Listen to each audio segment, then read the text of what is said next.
इन 6 लोगों पर कभी दया नहीं दिखानी चाहिए। जय श्री कृष्ण दोस्तों, स्वागत है आप सभी दर्शकों का एक बार फिर से हमारे दर्पण ज्ञान गीता यूट्यूब चैनल में। साथियों, आज का वीडियो बहुत ही ज्ञानवर्धक होने वाला है और आपसे एक निवेदन है कि बने रहें हमारी वीडियो के अंत तक। एक बार एक शेर शिकारी के लोहे के पिंजरे में बंद था और वो शेर भूख प्यास से व्याकुल होकर पिंजरे से बाहर निकलने के लिए झटपटा रहा था। तभी वहां से एक व्यक्ति गुजरा। तब उस व्यक्ति को देखकर शेर कहने लगा, ओ भाई, क्या तुम मुझे इस पिंजरे से आजाद कर सकते हो? मैं तुम्हारा जीवन भर एहसान नहीं भूलूंगा। तभी शेर की बात सुनकर वो व्यक्ति कहने लगा, क्या तुम मुझे मूर्ख समझते हो? यदि मैंने तुम्हें आजाद कर दिया तो तुम तो मुझे उल्टा ही खा जाओगे। साथियों, ये भी कहते हैं कि विश्वासी का भी विश्वास नहीं करना चाहिए और अविश्वासी का तो विश्वास करे ही नहीं। अक्सर वही लोग धोखा देते हैं जिन पर कोई भी व्यक्ति आंखें मूंद कर विश्वास करता है। जिन लोगों ने दुष्ट शत्रुओं पर विश्वास करके उनकी बात मानी, उनका निश्चित बुरा हुआ है। इसीलिए मैं तुम्हें आजाद नहीं करूंगा। उस व्यक्ति की बात सुनकर वो शेर फिर से विनती करता हुआ कहने लगा, ए भाई, मैं तुम्हारे साथ कोई धोखा नहीं करूंगा। मैं तुम्हें ये वचन देता हूँ, यदि तुमने मुझे इस पिंजरे से आजाद कर दिया तो आज से तुम मेरे प्रिय दोस्त बन जाओगे। कहते हैं, मित्रों वाला दोस्त कठिन काम को भी सिद्ध कर लेता है। तब शेर कहने लगा, तुम मुझे आजाद करके अपना दोस्त बना लो। समय आने पर मैं तुम्हारी मुसीबत में बहुत काम आऊंगा। तब वो व्यक्ति कहने लगा, ए भाई सिंह, हमारे और तुम्हारे बीच में कैसी मित्रता, क्योंकि तुम खाने वाले हो और मैं तुम्हारा भोजन हूँ। इसीलिए विद्वान लोग कहते हैं कि मित्रता और विवाह संबंध हमेशा समान धन और समान कुल वालों के बीच में होते हैं। जो मूर्ख अपने से छोटा या अपने से बड़े या अपने से अलग जाति वाले के साथ मित्रता करते हैं, वो या तो लोगों के हंसी के पात्र बनते हैं या फिर वो मारे जाते हैं। परंतु आप तो मेरे स्वभाव से शत्रु हो और शत्रु से मित्रता उसकी चिपड़ी मीठी बातों से नहीं करनी चाहिए, क्योंकि कहते हैं अच्छी तरह से गर्म किया हुआ पानी भी आग को बुझा देता है। और साथियों, एक बात, मित्रता कभी भी बिना मतलब से नहीं होती। उपकार करने से लोगों के साथ मित्रता होती है। किसी कारणवश पशु पक्षियों में भी मित्रता होती है। भय और लालच से मूर्खों की मित्रता होती है। तभी शेर कहने लगा, हे भाई, जो व्यक्ति चेहरा देखकर और जाति देखकर दया दिखाता है उसकी कूढ़ दृष्टि होती है, उसे पुण्य लाभ नहीं होता। जो शत्रुओं पर भी दया दिखाता है वास्तव में वो ही देवता के समान माना जाता है। लेना और देना और गुप्त बातें पूछना और खाना खिलाना, ये प्रेम के 6 लक्षण होते हैं। किसी भी व्यक्ति पर उपकार किए बिना कभी किसी से किसी का प्रेम नहीं होता। साथियों, शेर की मीठी चिपरी बातें सुनकर उस व्यक्ति के दिल में दया उमड़ आई। उसने शेर को मुक्त करने के लिए उस पिंजरे का फाटक खोल दिया।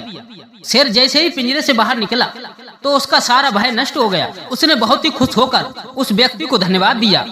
वो व्यक्ति जैसे ही वहाँ से आगे को चलने लगा तो शेर ने अपने मन में सोचा कि मैं तो 2 दिन से भूखा प्यासा इस पिंजरे में कैद था। अब मैं आजाद हो चुका हूँ तो इतनी जल्दी भोजन की व्यवस्था कहाँ से करूँगा? क्यों ना मैं इस व्यक्ति को खाकर अपनी भूख शांत कर लूं।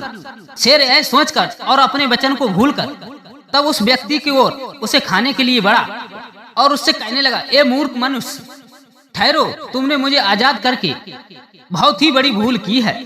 अब ये बताओ, मुझे भूख लग रही है, अब मैं किसे खाकर अपनी भूख शांत करूं? इसीलिए मैंने ये निश्चय किया है, अब मैं तुम्हें खाकर ही अपनी भूख मिटाऊंगा। साथियों, तभी उस शेर की बात सुनकर वो व्यक्ति भय से कांपने लगा और कहने लगा, हे शेर राज, मैंने तो तुम्हें पिंजरे से निकालकर तुम्हारी जान बचाई है और तुमने मुझे मित्र होने का वचन दिया है। तुम तो इतनी जल्दी मेरे एहसान को भूल गए। अब तुम मुझे ही खाना चाहते हो, ये कहाँ का न्याय है? तभी शेर कहने लगा, हे मनुष्य, क्या तुम ये नहीं जानते कि ये 10 प्रकार के लोग कभी धर्म का विचार नहीं करते? पहला व्यक्ति नशे में मतवाला और दूसरा असावधान और तीसरा पागल और चौथा भूखा, 5वां क्रोधी और 6वां जल्दबाज और 7वां लोभी और 8वां भयवी और 9वां कामी और 10वां दरिद्र। इस समय अपनी भूख मिटाना ही मेरा धर्म है। मित्रता तो तब चलेगी जब मैं जीवित रहूंगा।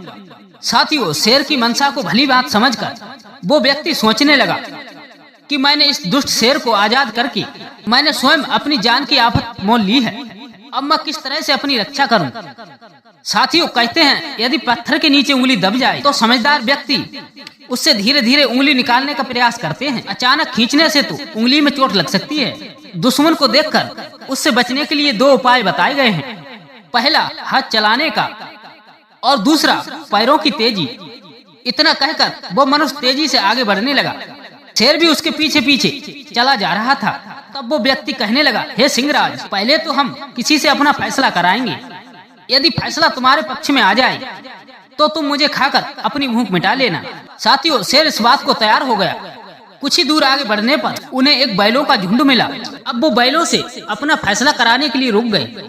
तब उस व्यक्ति ने कहा, हे बैलों, तुम हमारा फैसला कर दो। ये शेर पिंजरे में बंद था और इसने मुझसे बाहर निकलने के लिए विनती की और मैंने दयावश इसे पिंजरे से मुक्त कर दिया।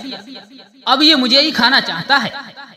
अब आप ये बताओ, क्या इसे मुझे खा लेना चाहिए? तभी दोनों की बात सुनकर बैल सोचने लगे कि वैसे तो शेर इंसान के साथ धोखा कर रहा है, फिर भी इस मनुष्य को बचाना कहाँ तक उचित है।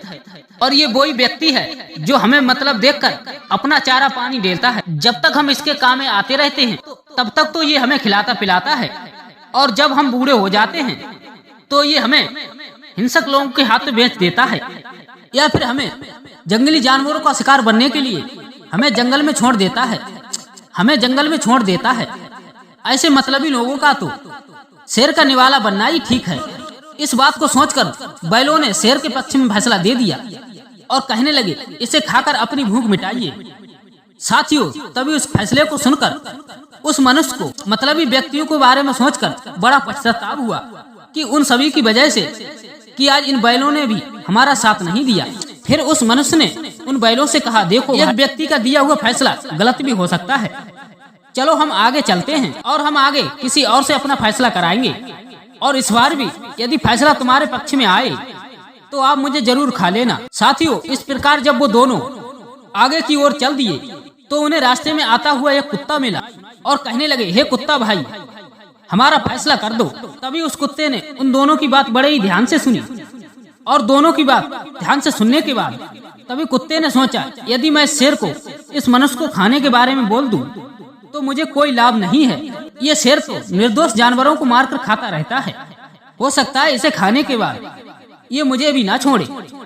यदि मैं मनुष्य को बचा लूं तो कम से कम ये रोज मुझे एक रोटी खाने को देता रहेगा। इस बात को सोचकर वो कुत्ता उन दोनों को लेकर उसी स्थान पे आ गया जहाँ पर वो पिंजरा रखा हुआ था। तभी पिंजरे को देखकर वो कुत्ता कहने लगा, हे शेर महोदय, आप इतने छोटे पिंजरे में कैसे बंद गए? आपका कद देखते हुए ये पिंजरा बहुत ही छोटा है। तब कुत्ते की बात सुनकर शेर कहने लगा, नहीं नहीं, मैं तो इसी पिंजरे में बंद था और इसी पिंजरे से इस व्यक्ति ने मुझे आजाद किया था। तब वो कुत्ता कहने लगा, नहीं, आप इस पिंजरे में बन ही नहीं सकती। साथियों, जब उस कुत्ते ने ज्यादा कहा तो अपनी बात सत्य करने के लिए शेर झट से उस पिंजरे में दोबारा घुस गया और कुत्ते से कहने लगा, देखो, मैं इस तरह इस पिंजरे में बंद था। तभी कुत्ते ने उस व्यक्ति से कहकर उस पिंजरे की खिड़की बंद करवा दी। साथियों, अब तो शेर फिर से उस पिंजरे में बंद हो गया। तब वो कुत्ता कहने लगा, हे दुष्ट शेर, तेरा स्थान तो यही एक पिंजरा है। अब तुम इसी पिंजरे में बंद रहकर अपनी करनी का फल भोगो। कहते हैं, दुष्ट व्यक्ति पर दया दिखाना भले इंसान की बड़ी ही मूर्खता होती। जिन लोगों ने दुष्ट व्यक्ति पर रहम किया उनका विनाश तो निश्चित हुआ है। ऐसे व्यक्तियों के साथ मित्रता ना करें और ऐसे 6 लोगों पर कभी दया ना दिखाएं। नंबर 1 दुष्ट, नंबर 2 स्वभावगत शत्रु, और नंबर 3 एहसान फरामोश, और नंबर 4 मतलबी, और नंबर 5 धूर्त, और नंबर 6 विश्वासघाती। इन लोगों पर कभी दया नहीं दिखानी चाहिए। साथियों, ये वीडियो आपको कैसी लगी कमेंट बॉक्स में आप हमें बताइए। मिलते हैं ऐसी और किसी ज्ञान चर्चा के साथ। तब तक के लिए जय श्री कृष्ण, जय श्री राधे।